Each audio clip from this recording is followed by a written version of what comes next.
I'll try this again. Good morning. All right. As people come in from the coffee and breakfast area, I think we ought to get started. And are there still more people out there? People are here? Great, wonderful. Well, my name's Rich Ekman. It's my pleasure to welcome you to CIC's Symposium, The Liberal Arts in Action. This symposium is the culmination of a 2-year public information campaign to make the case for the liberal arts and independent higher education. And the campaign, which was developed by CIC under the leadership of Georgia Nugent, has included traditional media, social media, alumni testimonials, empirical research, and this symposium. And in your folder, you'll find a longer report about the several dimensions of the campaign.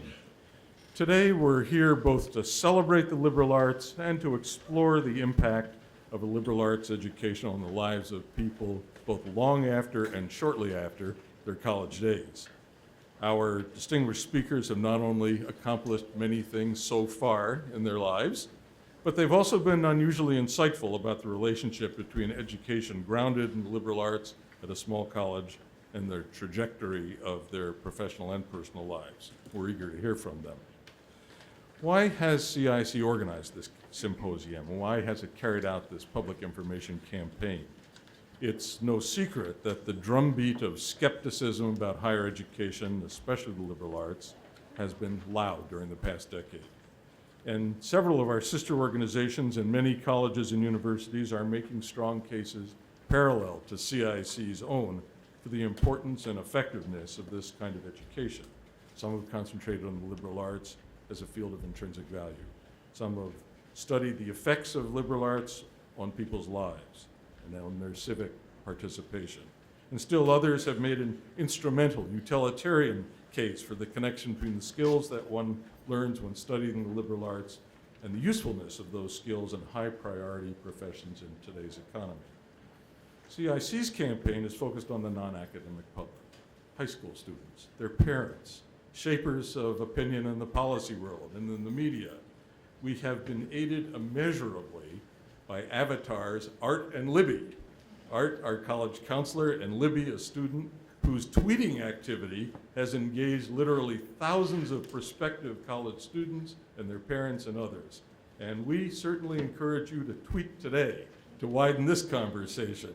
Use hashtag liberal arts in action while tweeting during the day. You'll need first to go to the Phillips collection Wi-Fi. There are about 200 of us here today, but this is not just a one-time event. The entire proceedings are being videotaped, and the video will be made widely available.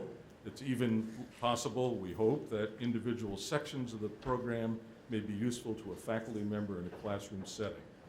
Written proceedings will also be prepared and distributed, and we're contemplating the development of a website that would draw selectively from what gets said today. From Georgia Nugent's wonderful essay that you received in advance, and from the data that we've also mailed to you in advance. Data that often points in counterintuitive directions and refutes many of the myths about liberal arts education.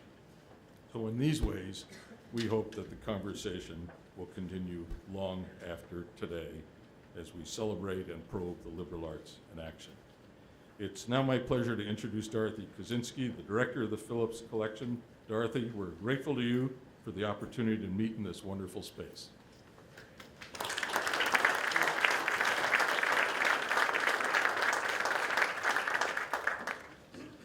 Good morning, everyone. Welcome to the Phillips Collection, America's first museum of modern art, founded by Duncan Phillips in 1921. We're very excited to have the opportunity to host this symposium on liberal arts in action, and I look forward to talking to many of you during the day and when I'll be darting in and out. Sadly, in my own house, I have meetings I have to attend to as well, but I'll certainly see you all at tonight's reception. For those of you who are here from out of town, I hope this will be the first of many visits and that you'll enjoy viewing our very important collection as you wander through the galleries.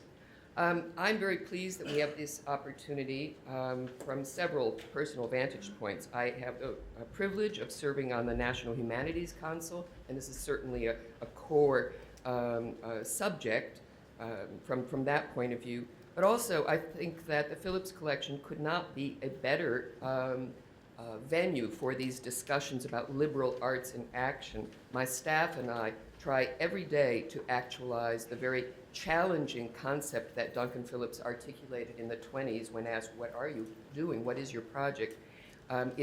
He wanted to create an intimate museum combined with an experiment station. And I think to a great extent, that was his way to articulate liberal arts in action. Thank you very much. And I have the pleasure to bring Georgia Nugent to the stage now. Thank you.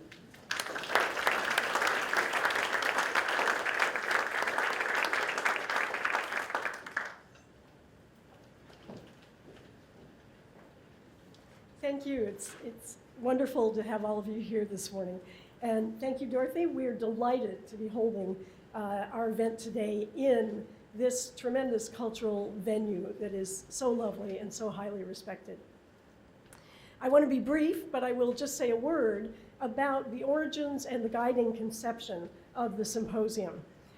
As Rich has mentioned, as we developed CIC's public information campaign, we made a conscious decision to reach out beyond our traditional audience in higher education and to try new modes of communication in doing so.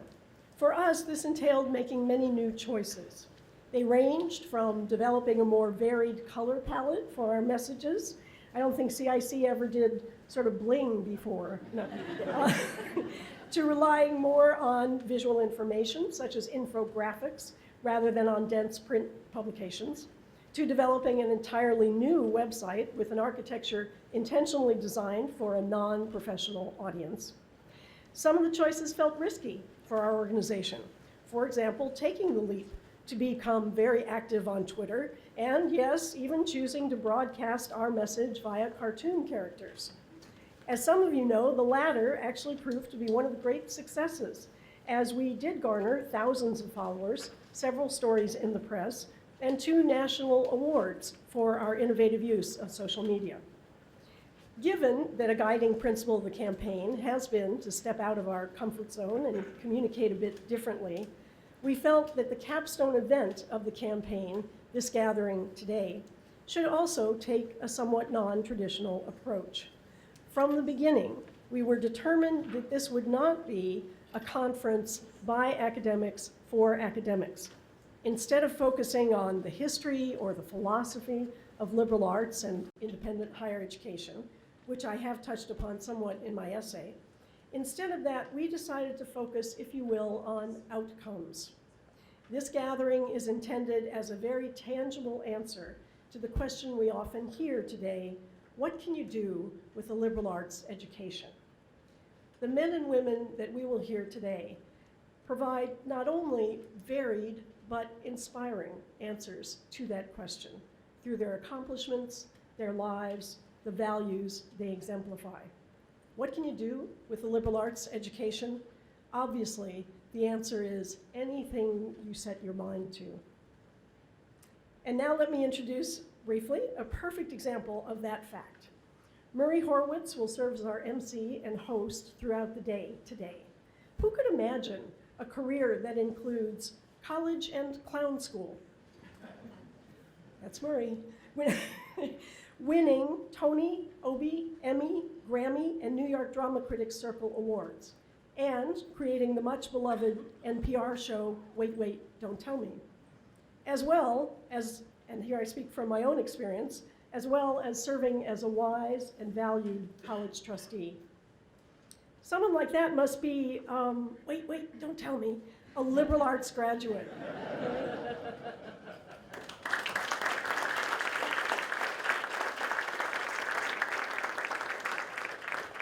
Thank you. I was supposed to be funny, but I can't now.